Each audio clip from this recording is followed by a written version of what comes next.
Driving duty చేసే వాళ్ళ పని భలే ఉంటుందబ్బా, చాలా హ్యాపీ అని అందరూ అనుకుంటూ ఉంటారు.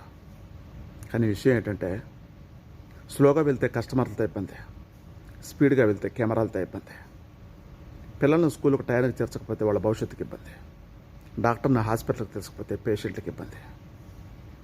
ఒక గొప్ప మాట చెప్పనా, బార్డర్లోకి సైనికులను చేర్చకపోతే దేశానికే ఇబ్బంది.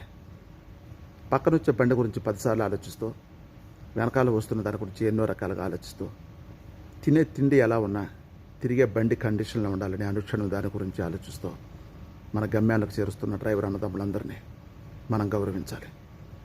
వారు లేకపోతే ఎన్నో జీవనాలు లేవు, ఎన్నో జీవితాలు లేవు. Please respect to the drivers. జై హింద్.